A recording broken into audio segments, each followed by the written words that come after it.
I'm not Jerry Lewis. I'm like Jerry Only. You know? I'm like Jerry Only. Seconds before they go into 138, live in Detroit, Michigan.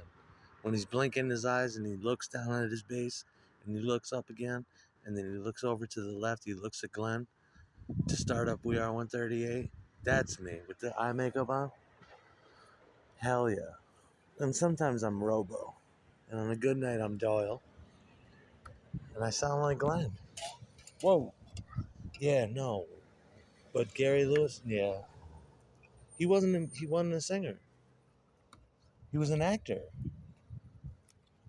He was in the movies initially before he started doing telethons. And yeah, Gary. He's a clown, but he don't want to be. Why can't you see the other side of he? You know? Hey. You know. Yeah. Have you seen that? And look at that. The Misfits. Why be something you're not? Live in Detroit, Michigan. Fast forward it all the way to when Jerry Only and the Misfits start up We Are 138. That's me for that brief moment in time. You know what I mean? Jerry Lewis was good though. I mean, he was like Pat Boone kind of. He was like a poor man's Bing Crosby. Um, I don't know. He came from somewhere. He wasn't that funny. He was a comedian, right? He was a prop actor first, and then he was a comedian that started moving pictures. Yeah, he had no business in music.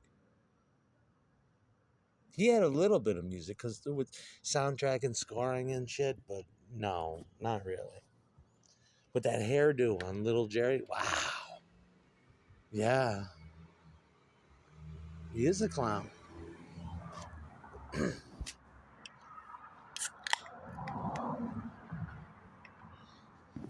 If you want to get a good my favorite band from the 60s, prefabricated, was the DC5. Dave Clark 5. They were fucking sick. Catch Us If You Can was like the answer to Hard Day's Night, you know? Uh, the whole DC5 was centered around the drummer who was he was a stunt man in movies, right?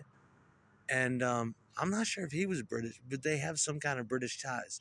The DC fucking 5. It was not a real band, but it was.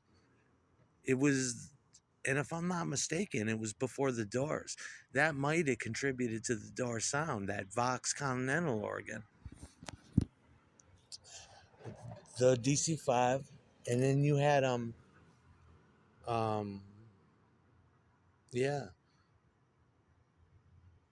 And then you first started to peak on acid with the Hollies, Bus Stop, the Birds, Tambourine Man, 8 Miles High, and then it exploded. That's pre-psychedelia, the DC5. That was the best time, right before it exploded. But what the fuck is Gary Newman in the face of psychedelia, British and American? You're terribly unhip with that hairdo, though. Yeah, totally. The DC5 had that, you know, when I don't know, but they had that. They had that. They were right before psychedelia exploded. Psychedelica exploded in Europe and came over here. They had just like the Birds did too. They were right on the cusp of it. At first, Roger McGuinn and the rest of them, and then Haight Ashbury in England. But they were all right in the tidal wave of the Beatles. The Beatles went out there and surfed. Everybody else slammed and caught the end wave of it. The Beatles did that twice. It was like constant checkmate after checkmate. They had the mod rock thing down. Then they were all of a sudden came to be, had staying power for 2 years, turned into instant psychedelia too. Fucking cold rode that wave. what is Gary Lewis in the face of all that? You know what I mean? In the big picture, in the